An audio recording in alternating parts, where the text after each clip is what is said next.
the longest range aircraft flying as of end 2019, the A340-500, the A350-900 ULR, and the Boeing 777-200LR. Let's see which of these three ultra-long-range aircraft is best. Before we start, let me explain why we are comparing aircraft that aren't the latest offerings by the manufacturers.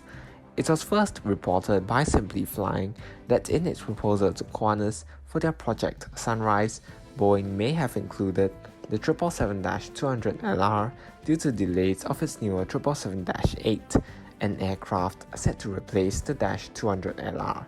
Hence, we'll be comparing aircraft that airlines can already buy and are proven in service today.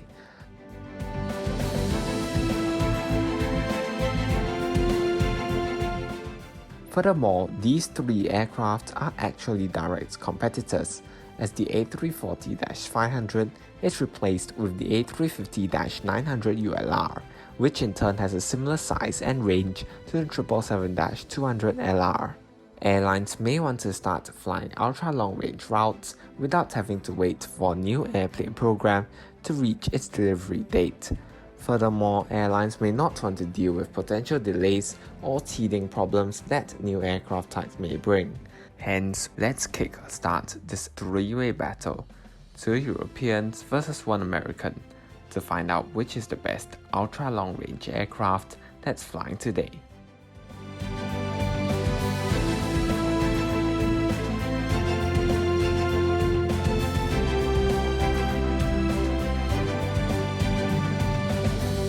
Before we start, if you are new to the channel, do consider subscribing and stay tuned for more great epic comparisons and detailed aviation analysis on the way. For more on the latest in the aviation industry, head over to the Airplane Productions Instagram page, the new home for all future aviation news updates, by following the link in the description below.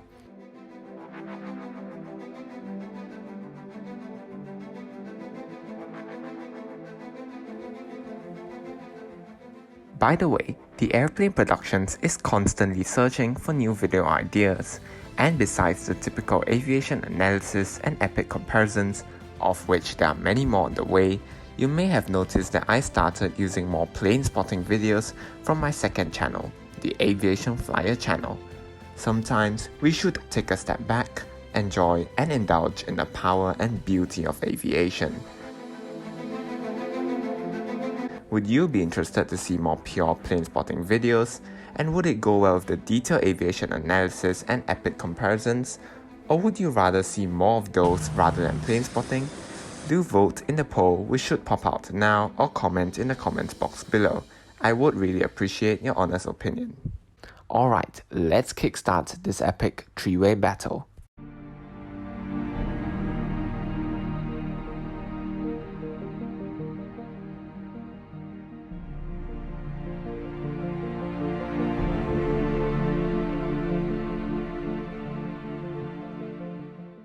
Starting with performance, there are two clear winners here, both for rather different reasons. The A350-900 ULR has the highest maximum operational range of any aircraft here, thanks to a fuel system from the larger Dash 1000 with an additional 24,000 liters in usable volume. The airplane can fly up to 9,700 nautical miles when all of its fuel tanks are filled with 161,000 liters of fuel. The other winner? Well, the 777-200LR may not have the same range, but it can carry significantly more payloads on similar missions. It can carry 317 passengers in a two-class layout with a reasonably dense economy cabin while flying to an impressive 8,555 nautical miles. With a lower density cabin and full tank of fuel, it maxes out at a range of 9,345 nautical miles. While the ULR can fly nearly 1,200 nautical miles further, it does so with limited cargo and passenger payloads. The aircraft can seat only premium-paying passengers in business or premium economy. As an example, Singapore Airlines can only carry 161 passengers on its ultra-long range service from Singapore to Los Angeles and Newark. split across premium economy and business only. The 777-200LR may not be able to fly to the outright distance, but it can carry more payloads, especially cargo payloads, on similar missions thanks in part to its higher takeoff weight, which far outweighs its higher operating weight MT. Talking about operating weight MT, this is where the A340-500 really falls behind. With an operating weight MT of 168 tons, 20 more than the 777-200LR. After all, it is a stretch of the ancient A340, an airplane family which took off more than 10 years before 777 and more than 30 years before the A350, an airplane which actually replaces the A340. The higher weight of the airplane makes it burn more fuel, but doesn't sacrifice range nor payload. Carrying 313 passengers, the A340-500 has an operational range of 9,000 nautical miles, a full 455 more than the 777-200LR. However, the airplane has a shorter max range of 9,200 nautical miles, around 140 less than 777 and 500 less than the new A350. All in all, while the A340-500 has high performance to classify as a ULR aircraft, the newer twin-engine airplanes simply take the lead.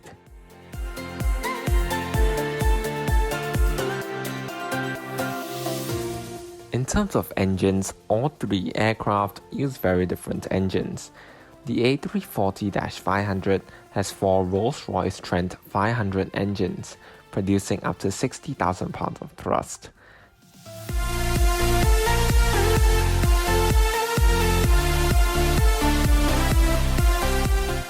These engines are the least powerful here.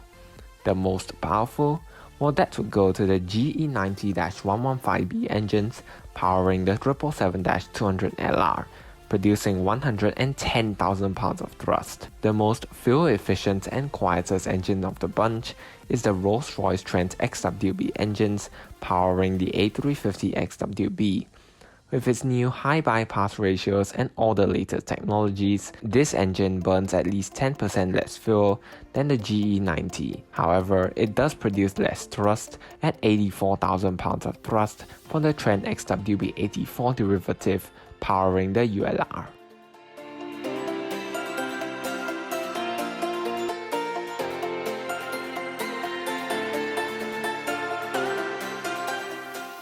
Moving on to cabins, this is where there's one clear winner. When flying such long flights, passengers would want an aircraft that offers a quieter cabin, decent air quality, soothing mood lighting, as well as a sense of spaciousness on board.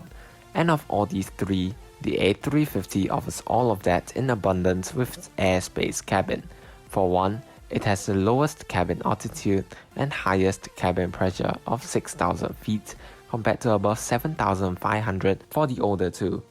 It also has the largest windows and highest ceilings, creating a spacious view.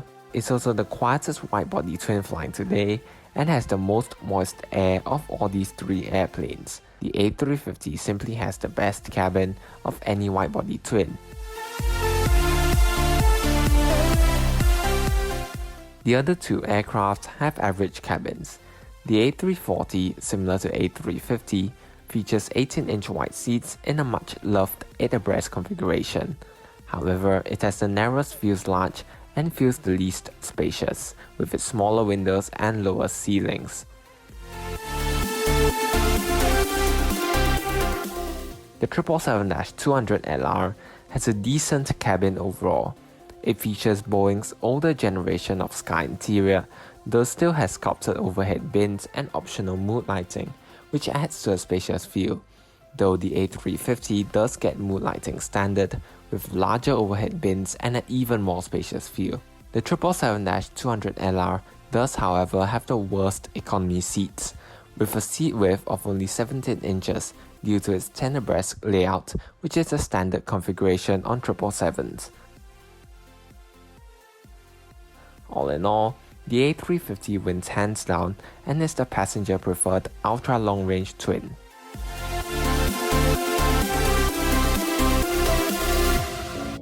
Moving on, What are some of the advantages and disadvantages of all these three aircraft? The A350-900ULR is the newest, most efficient aircraft here. It burns 25% less fuel per trip than the 777-200LR and 30% less than the inefficient Quad. However, it compromises payload capabilities on ultra-long-range routes. 777-200LR doesn't, with its impressive range payload chart. It is also part of the proven and incredibly reliable 777 series, with the current 777 achieving 99.7% reliability. However, it burns more fuel than the A350-900ULR and doesn't fly as far either. The A340-500 was the first airplane to pioneer ultra-long-range flying. It was the only aircraft around in the early 2000s that allowed airlines to open up ultra-long-range routes.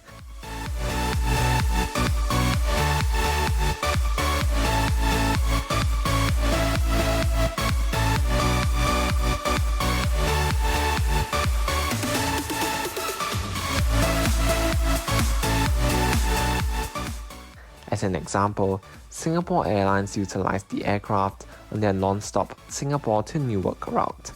Furthermore, as it is powered by 4 engines, it doesn't have to comply with ETOPS regulations, whereas the more efficient twins do. This allows the airplane to fly virtually anywhere in the world, including over Antarctica. However, time flies, and so does the period of 4-engine medium-sized wide-bodies. Singapore Airlines halted services due to high oil prices, and the inefficient A340 meant that flying any ultra-long-range route was loss-generating.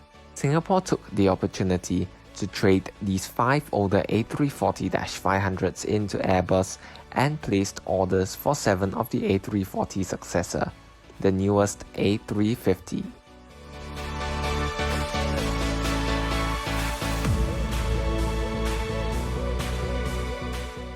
In terms of orders, well, it isn't exactly a very fair comparison to compare these three, given that their launch dates vastly vary. Furthermore, order numbers themselves aren't huge, as these three ultra-long-range aircraft do serve a niche market. The A340-500 only received 34 orders, the 777-200LR an impressive 61, and the A350-900ULR 7. It is worth noting though that unlike the other two, the A350-900ULR is a simple derivative of the A350-900. Learn more by clicking the top right hand corner, which will take you to the detailed analysis of what ULR really means.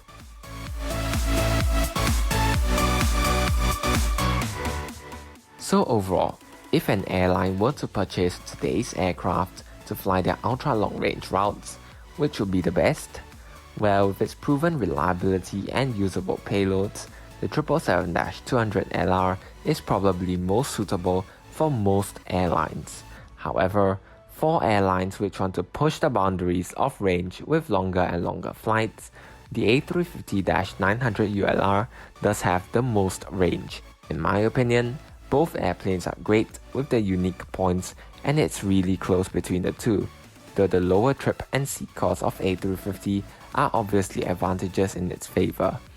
The A340-500 on the other hand is simply too inefficient to make ultra-long-haul flying truly sustainable. Its high fuel burn far outweighs benefits of not having to comply with ETOPS regulations.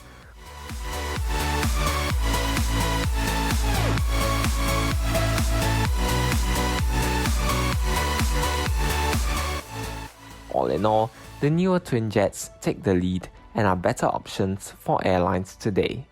Do you agree with my verdict? And if you don't, why so? Comment below.